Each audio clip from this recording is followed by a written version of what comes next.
Alrighty boys, welcome back to another video. In this video, I'm going to be showing you guys how I make music.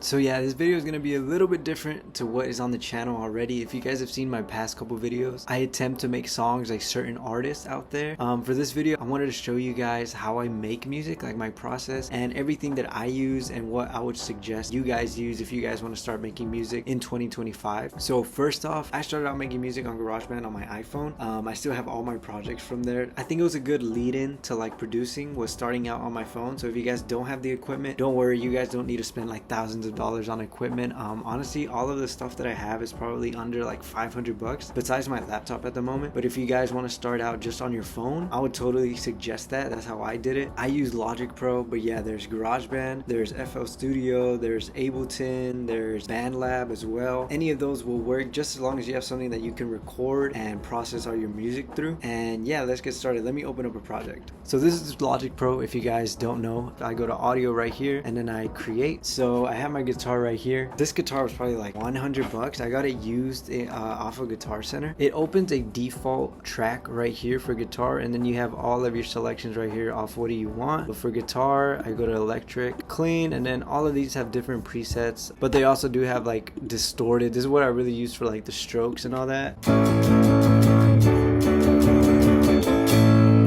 And you can add like different sounds to it. Like right here are where all of your effects go. They have distortion, they have some for distortion, dynamics, like a compressor and stuff. For modulation, they have chorus, they have vibrato down here, and they have their own reverb and all of that. And then they also have where you can change like the amp that you use to like emulate different amps that are out there. They have so many of them. It's like really customizable. And they do have this all on GarageBand as well, most of everything. For like indie music, what I would usually do, keep it on the clean outlet, and then I would just add some chorus, some reverb, and some vibrato. So for chorus, I usually use like pad enhancer. So this is what that sounds like.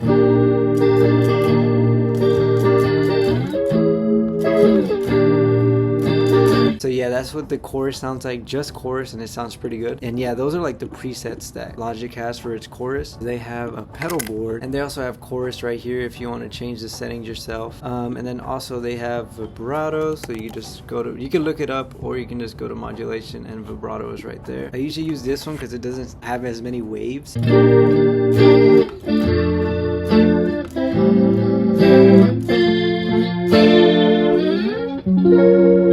Yeah, that's what I usually use for like my indie sounding stuff. I really like this reverb, Space Designer. It's right down here. The default setting is like really good, but it's really spaced out.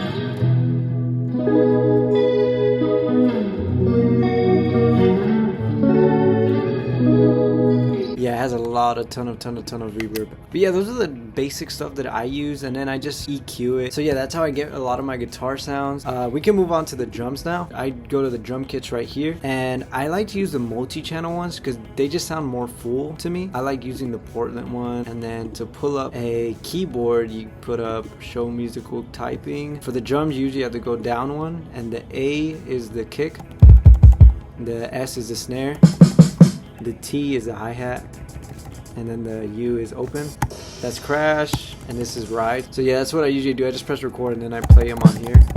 For my drums, sometimes I add distortion using like one of these, and then I add the silver reverb just because that one isn't as spacey as the Space Designer one. But we could record some drums, I guess, just so you guys get a feeling for it.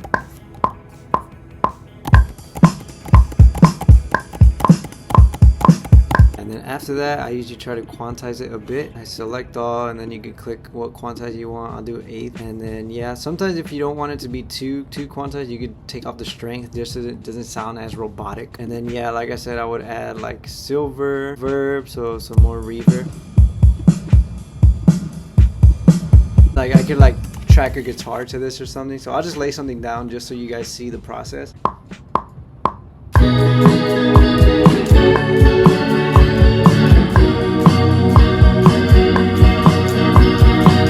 And that's sounding pretty good. If I want to put it on the left side, I just pan it. Usually around 30 to 40. 60 is like a little too much. And now this guitar is on the right side, and I can add like maybe a little lead.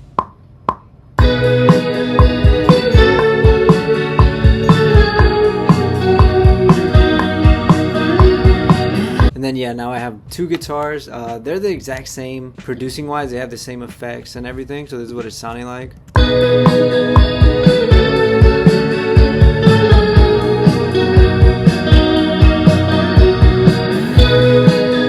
Yeah, I just recorded this real quick. I didn't even put any thought into it.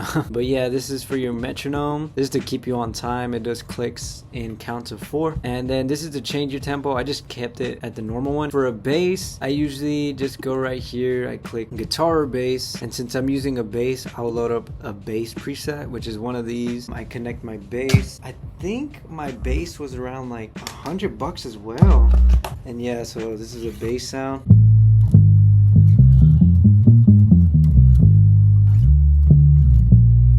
So yeah, that's the bass.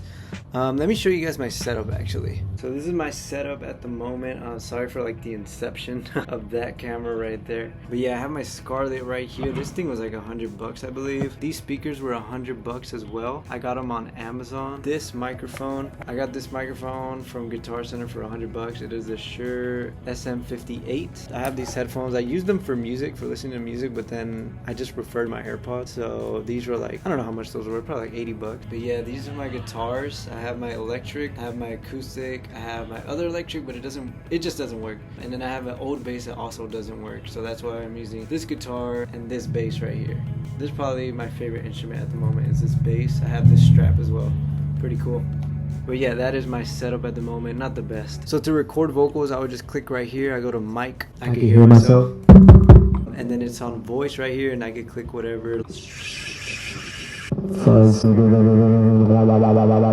But yeah, that is how I record my vocals. But yeah, that is everything in my setup. That is how I make music myself. I'm sure a lot of people's it's different, or they have better equipment or something. But this is enough for me at the moment. I do want to buy plugins. That is something I really want to get into. If you guys have any suggestions for plugins that are really affordable or even free, leave them in the comments below. I would really appreciate that. And yeah, I think that's all for the video. I am going to come back next week with another video on how to make music like a certain artist. If you guys have any artist suggestions, let me know in the comments below. If there's anything else you want to see on the channel, let me know as well, if it's music related or anything like that. I do want to start doing like covers, like remaking a certain song or something like that. So if you guys think that's a good idea, let me know in the comments. Leave a like, subscribe, and yeah, peace out you guys.